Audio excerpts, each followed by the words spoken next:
Dear students, plus two botany ക്ലാസ്സിലേക്ക് എല്ലാവർക്കും സ്വാഗതം. നമ്മൾ കഴിഞ്ഞ ക്ലാസ്സിൽ പഠിച്ചുകൊണ്ടിരുന്നത് ചാപ്റ്റർ 3 ആയിരുന്നു.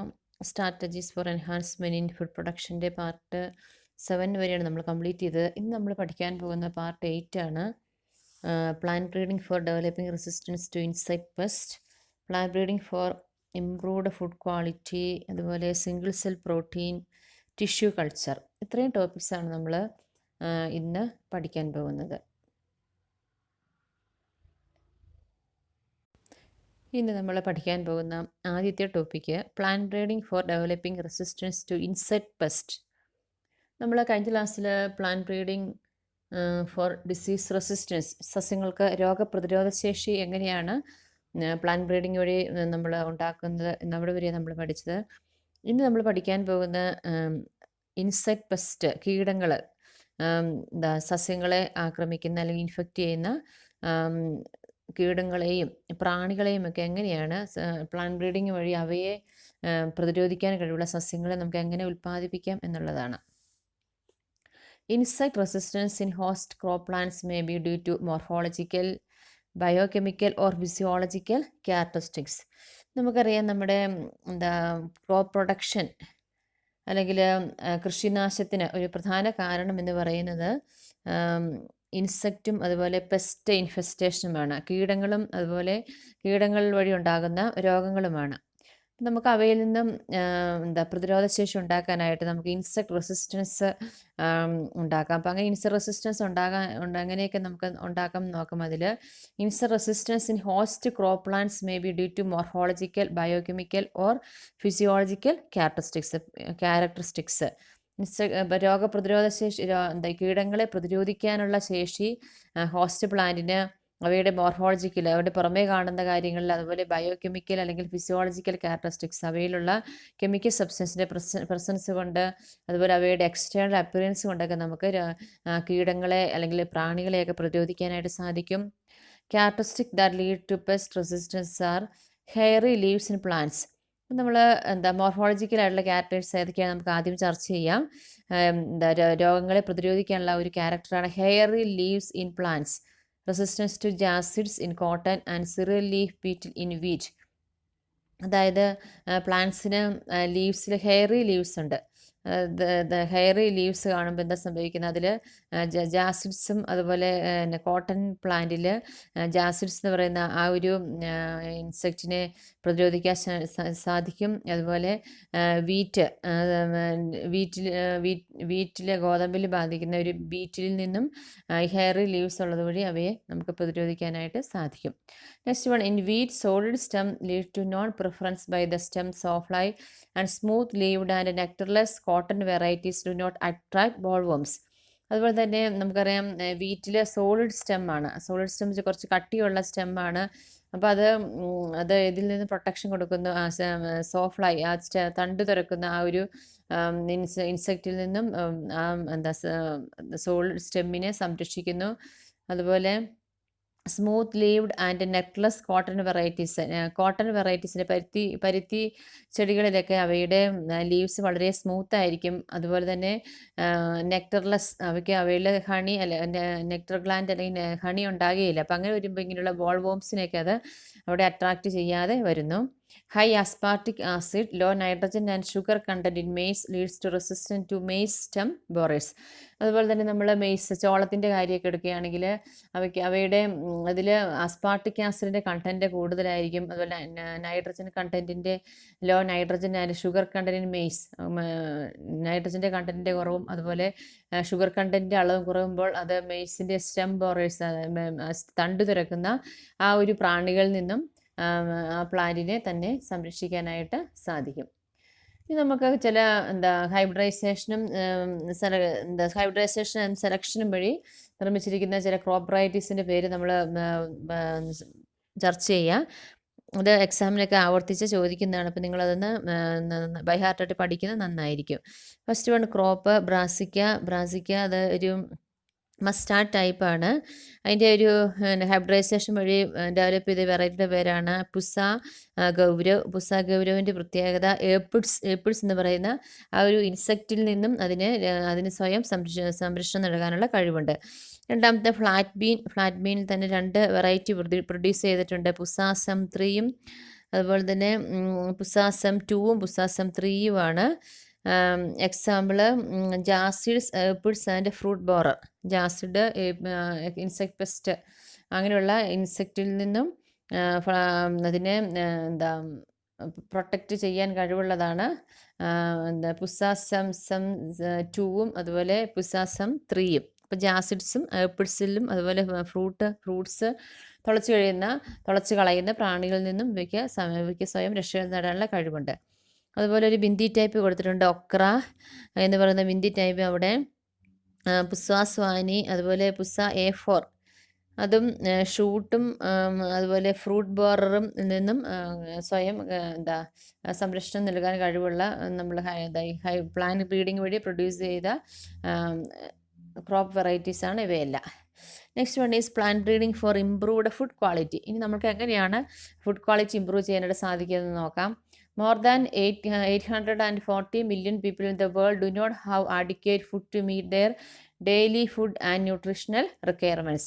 നമുക്കറിയാം വേൾഡിലുള്ള 840 മില്യണിൽക്കാൾ കൂടുതൽ ആളുകൾക്ക് അവയ്ക്ക് സാധാരണ ഡെയിലി ആവശ്യമായിട്ടുള്ള ഫുഡും അതുപോലെ പോഷകങ്ങളും ലഭിക്കാത്ത ഒരു സാഹചര്യമാണ് ഇന്നുള്ളത്. A far greater is not getting quality food. അപ്പോൾ അതുപോലെ തന്നെ അത് കുറേയേറെ പേർക്ക് നല്ല ക്വാളിറ്റിയുള്ള ന്യൂട്രീഷ്യസ് ആയിട്ടുള്ള പോഷക സമ്പൂർണ്ണമായിട്ടുള്ള ഫുഡ് ലഭിക്കാതെ വരുന്നു. A far greater number, 3 billion people, suffer from hidden hunger because they cannot afford to buy enough fruits, vegetables, legumes, fish and meat due to poverty or ignorance. അപ്പോൾ അതുപോലെ തന്നെ വേറെ ഒരു നമ്മുടെ വേൾഡിലെ പോപ്പുലേഷൻ ഫേസ് ചെയ്യുന്ന പ്രോബ്ലമാണ് ഹിഡൻ ഹങ്കർ എന്ന് പറയുന്നത്. അപ്പോൾ അതിൻ്റെ ഒരു നമ്പർ കൊടുത്തിരിക്കുന്നത് 3 billion people suffer from hidden hunger. അതിൻ്റെ reason they cannot afford to buy enough fruits, vegetable, legumes, fish and meat due to poverty or ignorance. ഇവിടെ 3 ബില്യണോളം ആളുകൾക്ക് ഹിഡൻ ഹങ്കർ ഉണ്ട്. അപ്പോൾ അതിൻ്റെ റീസൺ എന്ന് പറയുന്നത് അവയ്ക്ക് ആവശ്യമായിട്ടുള്ള ഫ്രൂട്ട്സ് മേടിക്കുവാനോ വെജിറ്റബിൾ, ലെഗ്യൂംസ്, ഫിഷ്, മീറ്റ്, അപ്പം ഇങ്ങനെയുള്ള ന്യൂട്രിയൻസ് റിച്ച് ആയിട്ടുള്ള ഫുഡ് അവർക്ക് ലഭിക്കാതെ വരുന്നു. അപ്പോൾ അതിൻ്റെ റീസൺ ചിലപ്പോൾ പോവർട്ടി, അവരുടെ ദാരിദ്ര്യം മൂലമാകാം. അതല്ലെങ്കിൽ അവയ്ക്ക് ഇവയുടെ ഇമ്പോർട്ടൻസിനെ കുറിച്ച്, പ്രാധാന്യത്തെക്കുറിച്ച് അറിവില്ലായ്മ കൊണ്ടുമാകാം ഇങ്ങനെയുള്ള കാര്യം ഉണ്ടാകുന്നത്. അപ്പോൾ അതിന് ഹിഡൻ ഹങ്കർ എന്ന് പറയുന്ന ഒരു ഇതും കാണാറുണ്ട് പോപ്പുലേഷനിൽ. Then diets like essential micronutrients, particularly iron, vitamin A, iodine and zinc. അതുപോലെ diets like essential micro nutrients. ഇപ്പോൾ നമ്മളിവിടെ പറഞ്ഞു വെജിറ്റബിൾസ്, ലെഗ്യൂംസ്, ഫിഷ്, മീറ്റ് അതുപോലെ തന്നെയാണ് മൈക്രോ ന്യൂട്രിയൻസും, അതായത് അയണും vitamin A, iodine and zinc. അപ്പം ഇങ്ങനെയുള്ള മൈക്രോ ന്യൂട്രിയൻസും ഇവയ്ക്ക് ഇവിടെ ഈ ആളുകൾക്ക് ലഭിക്കാതെ വരുന്നു. അപ്പോൾ അങ്ങനെ വരുമ്പോൾ അവയുടെ ഡെഫിഷ്യൻസി ഡിസീസസ് ഉണ്ടാകാറുണ്ട്. Increase the risk for disease, reduce life span and reduce the mental abilities. അപ്പം ഇങ്ങനെയുള്ള ഇപ്പോൾ ന്യൂട്രിയൻസിൻ്റെ അളവിലുണ്ടാകുന്ന കുറവും അതുപോലെ തന്നെ മൈക്രോ ന്യൂട്രിയൻസിൻ്റെ എമൗണ്ടും കുറയുന്ന വഴി അവർക്ക് രോഗങ്ങൾ ഉണ്ടാകാനുള്ള ചാൻസ് ഇൻക്രീസ് ചെയ്യുന്നു. അതുപോലെ ലൈഫ് സ്പാൻ റെഡ്യൂസ്, ആയുസ് കുറയുകയും മെൻ്റൽ എബിലിറ്റീസ് റെഡ്യൂസ് ചെയ്യുകയും ചെയ്യുന്നു, മാനസിക ആരോഗ്യം കുറയുകയും ചെയ്യുന്നു. Then biofortification, it is a plant breeding program that increases the nutritional quality of a crop variety. അപ്പോൾ ഇങ്ങനെയുള്ള പ്രശ്നങ്ങളൊക്കെ ഉള്ള സമയത്ത് നമുക്ക് പ്ലാന്റ് ബ്രീഡിംഗ് തന്നെയുള്ള പ്രോസസ്സാണ് ബയോഫോർട്ടിഫിക്കേഷൻ എന്ന് പറയുന്നത്. ബയോഫോർട്ടിഫിക്കേഷൻ എന്ന് പറഞ്ഞാൽ അതൊരു പ്ലാന്റ് ബ്രീഡിംഗ് പ്രോഗ്രാമാണ്. അതായത് നമ്മൾ കൃഷി ചെയ്യുന്ന ക്രോപ്പ് വെറൈറ്റീസിയുടെ പോഷകം ഗുണങ്ങൾ വർദ്ധിപ്പിക്കുന്നതിനുള്ള ഒരു പ്ലാന്റ് ബ്രീഡിംഗ് പ്രോഗ്രാമിനാണ് നമ്മൾ ബയോഫോർട്ടിഫിക്കേഷൻ എന്ന് പറയുന്നത്. Biofortification is the breeding of crops with higher levels of vitamins, minerals, higher proteins and healthier fats.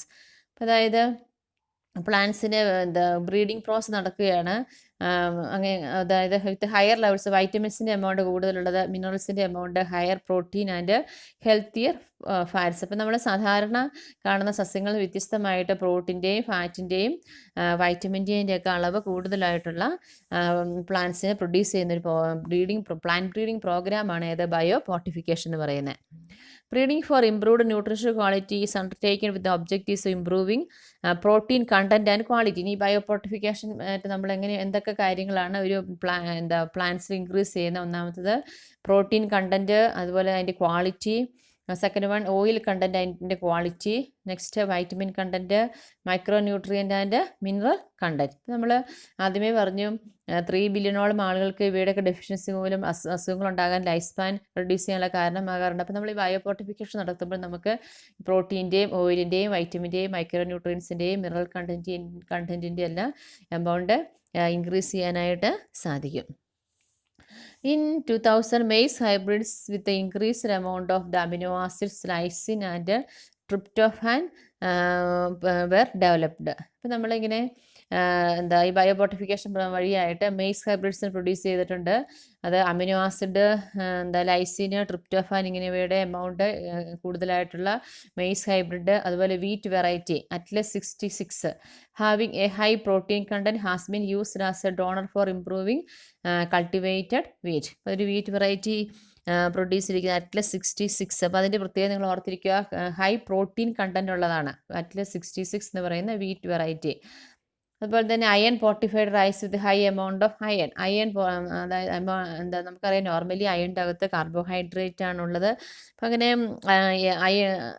റൈസിൻ്റെ അകത്ത് കാർബോഹൈഡ്രേറ്റ് ആണ്. അപ്പോൾ ഇവിടെ അയൺ കണ്ടെയ്നിങ് റൈസ് കൂടി നമ്മൾ ഈ പ്രോസസ്സ് വഴി പ്രൊഡ്യൂസ് ചെയ്യാറുണ്ട്. Then crop varieties released by Indian agriculture research institute. നമ്മളിവിടെ പറഞ്ഞ് പ്രോട്ടീൻ്റെയും ഓയിലിൻ്റെയും വൈറ്റമിൻസിൻ്റെയും കണ്ടൻറ്റ് കൂടുതലായിട്ടുള്ള കുറേ ക്രോപ്പ് വെറൈറ്റീസ് നമ്മുടെ ഇന്ത്യൻ അഗ്രികൾച്ചർ ഇൻസ്റ്റിറ്റ്യൂട്ട് റിലീസ് ചെയ്തിട്ടുണ്ട്. അത് വൈറ്റമിൻ എ റിച്ച് ആയിട്ടുള്ളത് ഏതൊക്കെയാണ്? ക്യാരറ്റ്, സ്പിനാച്ച്, പംകിൻ, അവയിൽ വൈറ്റമിൻ എ കൂടുതലായിട്ടുള്ളത്. Bitter gourd, bathua, mustard, tomato അതും വൈറ്റമിൻ സി. അതുപോലെ സ്പിനാച്ച്, ബാത്വ അതിൽ അയണും കാൽസ്യവും കൂടുതലായിട്ടുള്ളത്. ബ്രോഡ് ബീൻ, ലബ്, French bean, garden pea etcetera ഇവയിൽ ഇതും പ്രോട്ടീൻ റിച്ച് ആയിട്ടുള്ള വെജിറ്റബിൾസ് ആണ്. നെക്സ്റ്റ് നമുക്ക് വേറൊരു പുതിയ ടൈം പഠിക്കാം. സിംഗിൾ സെൽ പ്രോട്ടീൻ എന്ന് പറയും. നിങ്ങൾക്ക് പുതിയൊരു ടൈമാണ്, നിങ്ങളത് ഓർത്തിരിക്കുക. SCP എന്ന് പറയുന്നത് single cell protein. Single cell protein is an alternative source of proteins four animal and human nutrition. അതായത് അതൊരു ഓൾട്ടർനേറ്റീവ് സോഴ്സാണ്. അനിമൽസിന് ഹ്യൂമൻ ന്യൂട്രിൻ്റെ പോഷകങ്ങൾക്ക് വേണ്ടിയിട്ടുള്ള ഒരു ഓൾട്ടർനേറ്റീവ്, ഒരു പകരക്കാരൻ എന്ന് വേണമെങ്കിൽ നമുക്ക് പറയാം. അതാണ് സിംഗിൾ സെൽ പ്രോട്ടീൻ എന്ന് പറയുന്നത്. Single cell proteins are developed from micro organisms like spirulina. എവിടെ നിന്നാണ് ഈ സിംഗിൾ സെൽ പ്രോട്ടീൻസ് പ്രൊഡ്യൂസ് ചെയ്യുന്നത്? Micro organisms. എന്താണ് മൈക്രോ ഓർഗാനിസംസ്? സൂക്ഷ്മജീവികൾ. നമ്മൾ കഴിഞ്ഞ വർഷം ഫസ്റ്റ് ഇയർ നമ്മൾ പഠിച്ചതാണ് സ്പൈറുലീന. അപ്പം അങ്ങനെ അവയിൽ നിന്നും പ്രൊഡ്യൂസ് ചെയ്യുന്ന ഒരു ആൾട്ടർനേറ്റീവ് സോഴ്സാണ് സിംഗിൾ സെൽ പ്രോട്ടീൻ എന്ന് പറയുന്നത്. ഇനി നമുക്ക് എന്തൊക്കെയാണ് സിംഗിൾ സെൽ പ്രോട്ടീൻ അഡ്വാൻറ്റേജസ് എന്ന് നോക്കാം. Microbes like spirulina can be grown easily on materials like wastewater from potato processing plants, straw, molasses, animal manure and even sewage. ഇപ്പോൾ നമുക്ക് ഏറ്റവും ഇമ്പോർട്ടൻ്റ് ആയിട്ടൊരു കാരണം, നമ്മൾ ഈ സിംഗിൾ സെൽ പ്രോട്ടീൻ പ്രൊഡ്യൂസ് ചെയ്യുന്നത് സൂക്ഷ്മജീവികളിൽ നിന്നാണ്. അപ്പോൾ അവയ്ക്ക് നമുക്ക് സാധാരണയായിട്ട് വേസ്റ്റ് വാട്ടറിൽ, അതുപോലെ waste water from potato processing പ്ലാന്റിൽ നിന്നൊക്കെ റിലീസ് ചെയ്യുന്ന വേസ്റ്റ് വാട്ടറിലും, അപ്പോൾ അതുപോലെ അനിമൽ മന്യൂറിലും, സ്ട്രോയിലും, അങ്ങനെ ഈവൻ സീവേജിൽ വരെ നമുക്ക് ഈ സിംഗിൾ സെൽ പ്രോട്ടീനെ കൾട്ടിവേറ്റ് ചെയ്യാവുന്നതാണ്. Provide food rich in mineral, protein, fat, carbohydrate and vitamins. ഇപ്പം നിങ്ങൾ ശ്രദ്ധിക്കുക, നമ്മൾക്ക് നമ്മുടെ ബോഡിയുടെ ഗ്രോത്തിന് ആവശ്യമായ പ്രോട്ടീന്, മിനറൽ, ഫാറ്റ്, കാർബോഹൈഡ്രേറ്റ് ഇങ്ങനെ ഇതെല്ലാം ധാരാളമായിട്ട് അടങ്ങിയിട്ടുള്ള ഒരു ഓൾട്ടർനേറ്റീവ് സോഴ്സാണ് സിംഗിൾ സെൽ പ്രോട്ടീൻ എന്ന് പറയുന്നത്. അതുപോലെ പ്രൊഡ്യൂസ് എൻവയോൺമെൻറ്റൽ പൊള്യൂഷൻ, മലിനീകരണത്തിന് നമ്മളിവിടെ പറഞ്ഞു വേസ്റ്റ് സീവേജിലും അതുപോലെ അനിമൽ മന്യൂറിലും വേസ്റ്റ് വാട്ടറിലൊക്കെ നമുക്ക് വളർത്തിയെടുക്കുന്നത് കൊണ്ട് നമുക്ക് അവ മൂലമുണ്ടാകുന്ന മലിനീകരണം കുറയ്ക്കാൻ സാധിക്കുന്നു. ഹൈ ഈൽഡാണ്, ലാർജ് എമൗണ്ട്സ് ആർ പ്രൊഡ്യൂസ്ഡ്. അപ്പം നമുക്ക് ധാരാളം അളവ് പ്രൊഡ്യൂസ് ചെയ്യാനായിട്ട് സാധിക്കും. Next tissue culture. It is an in vitro technique of regeneration of whole plant from any part of a plant by growing in non-culture medium under sterile conditions. ഇപ്പം നമ്മൾ എന്താ tissue culture നിങ്ങൾ നേരത്തെ just പഠിച്ചിട്ടുണ്ട്. Tissue culture എന്ന് പറഞ്ഞാൽ നമ്മൾ സാധാരണയായിട്ട് എന്താ ലാബിൽ അല്ല in vitro technique of regeneration of whole plant from any part of a plant. അതായത് നമ്മൾ ലാബറട്ടറികളിൽ ചെയ്യുന്ന ഒരു ടെക്നിക്കാണ്. നമ്മൾ ഒരു മുഴുവനായിട്ടൊരു പ്ലാന്റിനെ പ്രൊഡ്യൂസ് ചെയ്യാണ് from any part of a plant by growing it in a culture media. പ്ലാന്റിൻ്റെ ഏതെങ്കിലും ഒരു പാർട്ട്, റൂട്ട് ആകാം, സ്റ്റെം ആകാം, ലീഫ് ആകാം, ഏതെങ്കിലും ഒരു പാർട്ടിൽ നിന്നും കുറച്ച് ടിഷ്യൂസ് നമ്മൾ കളക്ട് ചെയ്തിട്ട് അവയെ നമ്മൾ ഒരു കൾച്ചറൽ മീഡിയത്തിൽ സ്റ്റെറൈൽ കണ്ടീഷൻസിൽ നമ്മൾ വളർത്തിയാണ് ഈ പ്ലാന്റ് പാർട്ടിനെ. എന്നിട്ട് അവനാവശ്യമായിട്ടുള്ള എല്ലാ ഫെസിലിറ്റീസ് നമ്മൾ പ്രൊവൈഡ് ചെയ്ത് കഴിയുമ്പോൾ നമുക്ക് ഒരു ഹോൾ പ്ലാന്റ്, ഒരു മുഴുവനായിട്ടുള്ള പ്ലാന്റ് ആ പാർട്ടിൽ നിന്ന് ഉണ്ടായി വരുന്നതിന് നമ്മൾ ടിഷ്യൂ കൾച്ചർ എന്ന് പറയുന്നത്. ഇവിടെ കുറേ ടേംസ് ഉണ്ട്. എന്താണ് ഒന്നാമത്തെ ടേം എക്സ്പ്ലാന്റ് എന്ന് പറയുന്നത്. Explant part of a plant taken out for tissue culture. ഇപ്പം നമ്മൾ ഒരു പ്ലാന്റിനെ സെലക്ട് ചെയ്തിട്ട് ആദ്യം ആ പ്ലാന്റിൽ നിന്ന് നമ്മൾ ഏതെങ്കിലും ഒരു പാർട്ടിനെ സെലക്ട് ചെയ്യുന്നത്, അത് സ്റ്റെം ടിഷ്യൂ ആകാം, റൂട്ട് ടിഷ്യൂ ആകാം, അങ്ങനെ ഏതെങ്കിലും ഒരു പാർട്ട്, ആ ഒരു പാർട്ട് നമ്മൾ പറയുന്ന പേരാണ് എക്സ്പ്ലാന്റ് എന്ന് പറയുന്നു. രണ്ടാമത്തെ ടേം ഓർത്തിരിക്കുക ടോട്ടിപൊട്ടൻസി. ഇപ്പോൾ ടോട്ടിപൊട്ടൻസി എന്ന് പറഞ്ഞാൽ the capacity to generate a whole plant from any cell or explant is called totipotency. അതായത് ആ ഒരു കപ്പാസിറ്റിക്ക്, ഒരു മുഴുവനായിട്ടൊരു പ്ലാന്റിനെ ഏതെങ്കിലും ഒരു പ്ലാന്റ് പാർട്ടിൽ നിന്നും പ്രൊഡ്യൂസ് ചെയ്യാനുള്ള ആ ഒരു കപ്പാസിറ്റിക്ക് നമ്മൾ പറയുന്ന പേരാണ് ടോട്ടിപൊട്ടൻസി എന്ന് പറയുന്നു. Next, micro propagation.